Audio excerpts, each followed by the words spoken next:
Tony Doe Podcast. A good broadcaster should be a great storyteller.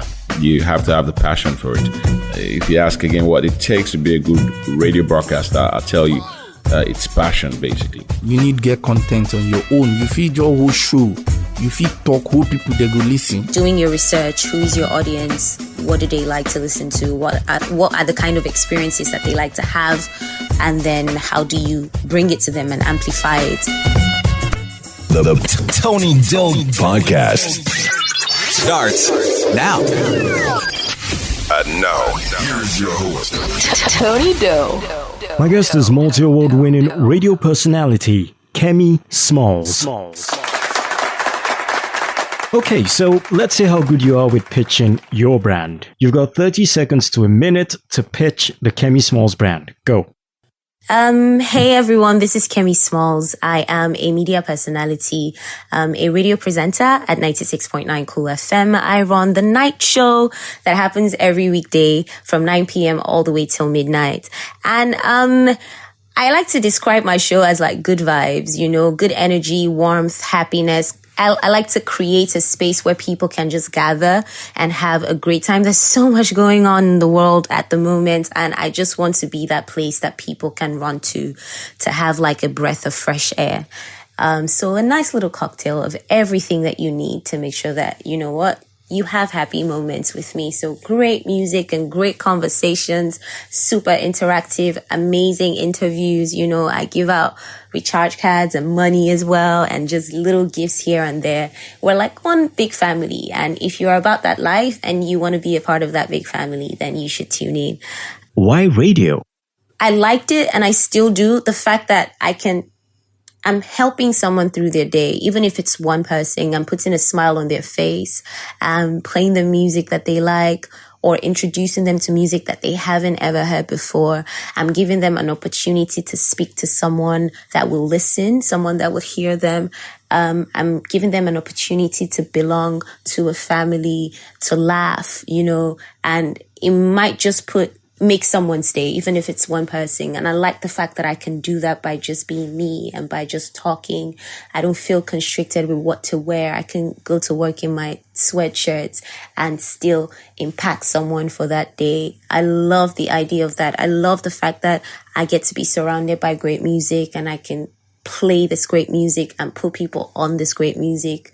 And it just kind of went in line with the fact that I used to present when I was a teenager. I did television, Generation Next, Tales Africa, Kiddies Island. It was for Dancer Communication. Shout out to Uncle Dami. It used to air on MITV, I think MBI as well at the time. And so when I used to do that, I liked it, right? And then I just grew up wanting to keep doing that, but like, outside of, you know, trying to dress up for television, right? Behind the mic, just me, being me, and someone somewhere is having a good day because of that. How did you get into radio? How did I get into radio? So I used to work at this media company. I was an intern there for a short while, and I met this really great guy called Yola. We ended up being friends. And I think during the time I used to tell him about how I really wanted to work on radio eventually. And when we left, one fateful day, I get a phone call from Yola saying, oh yeah, I remember you said you wanted to work on radio. So I have this friend who's starting an independent radio show at City FM. The show will be called Nightlife Radio. The friend's name was Ife. And I was wondering if you would like to audition. I was like, yeah, hell yeah, I'd like to audition. And then he said, all right, cool. So you're going to go there tomorrow at about 8 p.m. You're going to go live on the radio and you're just going to talk about nightlife on radio. We'll be listening. And if we like it, you get the job. And so I was like, cool. So first of all, I knew nothing about nightlife in Lagos. So I went, I did my whole research, and I'd never been in the studio in my life. So I get to the studio, to City FM studio early that day. I speak to this guy, great guy called Festus. We used to call him Festus Liverpool because he's such a huge Liverpool fan. And he was the studio manager at the time. And I was like, listen, I had never been in the studio. I don't know what all these buttons are for. And he was like, you know what? You just talk. I got you. And so he was manning the boards and I was just talking and they were listening and I got the job. They liked it. So I started presenting for Nightlife Radio as an independent radio show at City FM. And then I went for MTV Base VJ Search audition, came out top 3, came back. And you know, before that, I had this other great guys who were always putting in like a word for me. Namdi Obaya, Yoki Gila, Keisho the Maestro. They always used to be like, listen, you need to hire this girl. I think she's a talent. I think she's amazing. And so when I came back from the MTV Base VJ Search, I got an actual job at City FM as a presenter with City FM. And so my radio journey began officially. Who were or are your biggest radio influences? Ooh, I loved Dan Foster. God rest his soul. Like, I thought he was amazing. His voice, he used to make me laugh on the radio. I thought he was just a fantastic broadcaster. I loved IK on the radio as well. Wild Child, I used to call on the Wild Child show. IK influenced me a lot. It was chemistry. There was JAJ the Macadon. There still is JAJ the Macadon. Top 7 jams at 7. Shola Thompson on the Rhythms of the Night. You know, these people played like a huge role in making me love and appreciate radio. What's your radio journey been like? You know, the highs, the lows, the in-betweens?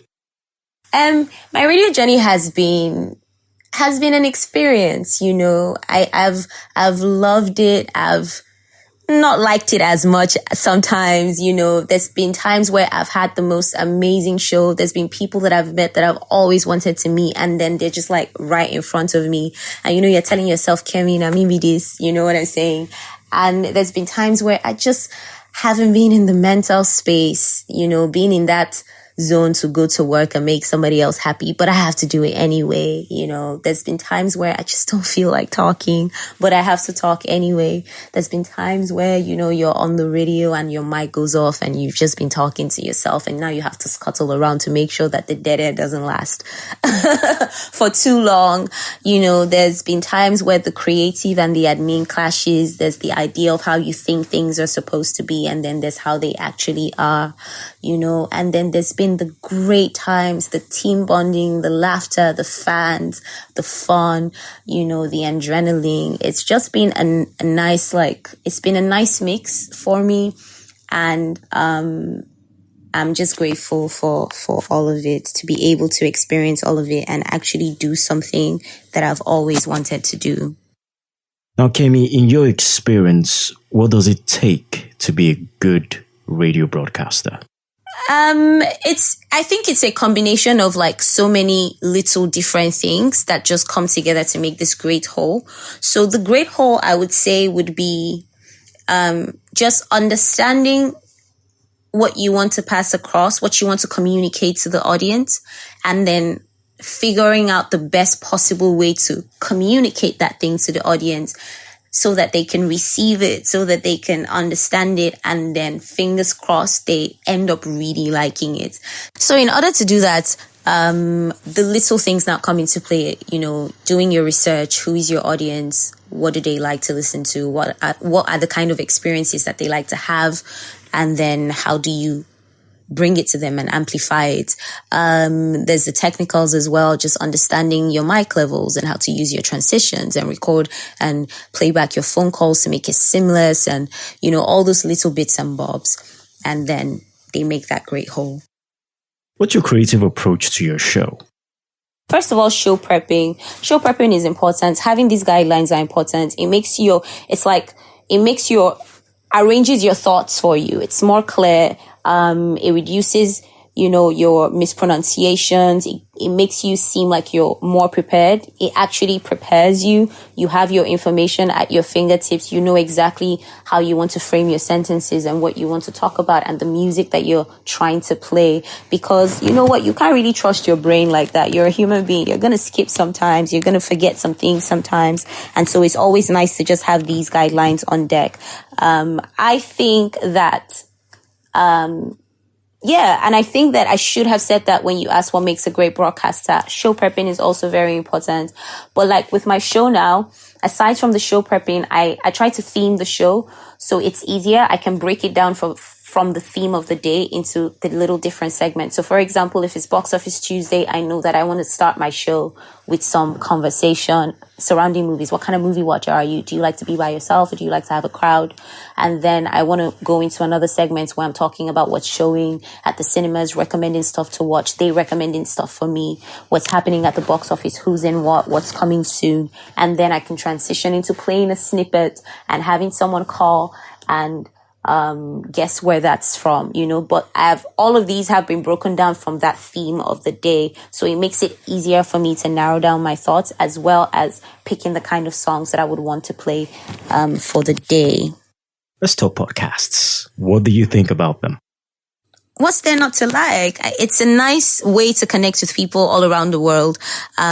Just like listening to things happening all around the world in a nice, relaxing way. You can keep up, on different levels, different topics, whatever it is that's your interest, politics, fashion, travel, love, anything and everything. You could just listen. It's like an audiobook. I think it's amazing. It's kind of like radio in that regard, which kind of leads me to your next question, which is, how is it different? Well, it's really just like real-time interaction on radio. It's people real-time calling you, telling you how much they love you, or they love what you've played for them, or asking you to play a song, or, or complaining that you haven't played a song. It's the reach as well. And I don't think that can really be replaced because it's just a good feeling and it just adds that extra oomph to whatever is happening on the radio or whatever conversation that you're having at the time. How do podcasts compare with radio? I feel like the podcast community is really growing. There's a lot of amazing podcasts out right now. I listen to them myself. I think that it will be better. But the way the country is, data is very expensive. And I feel like if people had more access and more opportunity to the internet to get online and be on these places longer, I think that it would really help. What's been your favorite radio experience with a fan? Favorite radio experience with a fan? I don't have one favorite radio experience. It's just been nice little moments with different fans on different occasions, on different shows, from people saying that, they were having a bad day and now they're smiling because of you, to other people giving their kids the phone and the kids say that they love you, to making somebody's dream come true with an artist that they really love in the studio and they can call in and actually talk to them. It's just all these nice little moments that have happened for me on the radio. And what's been your worst radio experience with a fan? My worst experience so far has been with a fan who came and said that we're best friends in his head. And I've been telling him in his head that he should come see me, that he's very sad, that I can't remember who he is. And I can't remember him, that he's very let down. And I had never seen this person in my life. And he came all the way and he was almost weeping that I didn't know who he was and that we speak every day on the phone. That was a really creepy experience at the time. Who's been your favorite radio guest? My favorite radio guest, man, it's been so many people. I can't pick one particular person. I mean, there's Black Bones with his huge personality. There's Niniola, who's such a joy to speak with. She'll make you laugh. There's Tiwa with her sweet, sonorous voice. There's Seun Kuti and Femi Kuti with their wealth of experience and information. There's been Emma. Just talking to Emma you leave there with you've learned something. It's Ladipo and talking about his art. It's Sting, I love Sting and I got to have a conversation with Sting and he called me a beautiful woman. And it's been so many beautiful, amazing radio guests that I've had, and it would be doing a lot of them a great disservice if I just said this is my one favorite guest. Who's been your worst radio guest? My worst radio guests, I would say, are the guests who come late and have no respect for your time and are unapologetic about it. If I give you a radio time, it's because this is my show and I know the best possible time that works for the show. Time is money, especially on the radio. So people who just do not respect your time and come across as though they don't care about your time, those are my worst radio guests. What are your top 3 pet peeves? people just touching you randomly, which is quite odd because I'm a hugger, but I'm a hugger with people I love and know and care about. Just people shoving you out of the way, touching your hair without your permission or your cheek. I find that rather odd. Also communication, people who just don't know how to communicate. Like, for example, if you said you were going to send me something yesterday and for some reason you didn't and you just disappear and I still have to message you the following day that what happened. And then you say, oh, so-and-so happened the following, last night. Well, I mean, you could have just said so. I didn't have to message you for you to pass this information across, especially with someone that you've made a plan with. I feel like people can communicate better. People who also don't say what they mean and mean what they say, mouth is always changing, I know that with new information, we're allowed to change our minds because we're not stagnant. We're human beings and we're learning and we're getting better. But then there's just those people who their mouth is just changing every 2.5 seconds. I'm not on that. What top 5 songs and artists are on your playlist right now? Listen, it's a lot of people. There's Omale, there's Ladipo, there's Buju, there's Alpha P, Tommy Loje, Psycho YP, Chop Life Crew.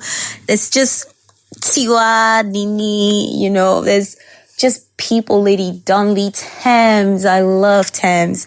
And then for what I'm listening to, it's a mix of singles and EPs and albums. So I really think that there's something in Loje's Love and Attention EP. I think it's insane. That Mona Lisa song, there's something in it. Buju and Post Feeling, because it's just such a relatable song. I love Alpha P's verse on Peaches. I get my way from Kalakuta. Nobody come closer. No sir. Jeez. It's heavy intro there. Show Them Camp's Clone Wars 5, The Algorithm. Listen, Show Them Camp got Ojadadi, Alaga, and Orisha, Reminisce and Mojo on the same song, man. That aligned song with Ladipo as well. Tomiowa on Human. I think it's beautiful. Ellie Momo by Vector and Good Girl LA. I think it's such a sexy, sexy, sexy song. Good Girl LA's vocals are amazing. Her vocals are amazing.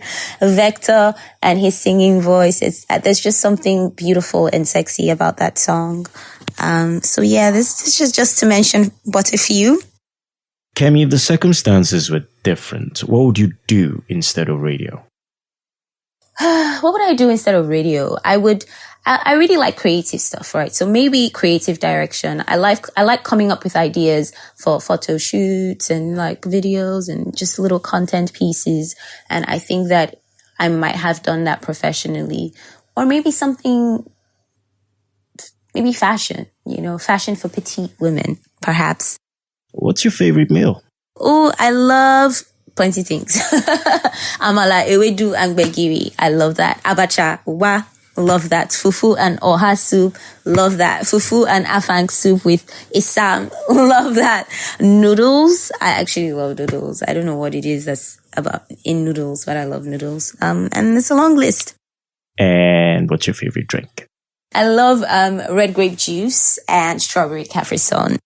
What legacy does Kemi Smallzz want to leave behind? I just want people to remember me as a light. Their faces light up. They have huge smiles on their faces when they remember me as just positive energy in this world. I want people to have been able to say that just meeting me changed their life even if it's in a tiny little way, even if it's just making them smile or putting them on or introducing them to something or someone that has helped them, just being able to be that positive, energy in people's lives. And I want people to be able to say that she did something that she really loved and she killed it as well. And she did it while being 100% swaggy. That's it. My guest has been radio personality Kemi Smallzz. Thanks for coming on the podcast, Kemi. All right, so shout out to you, Tony. It was nice having this conversation. Love you. Talk to you soon. Subscribe to the Tony Doe podcast wherever it is you listen to your favorite podcasts. And if you like what you hear, do buy me a coffee. The link is in the show notes. Thank you for listening.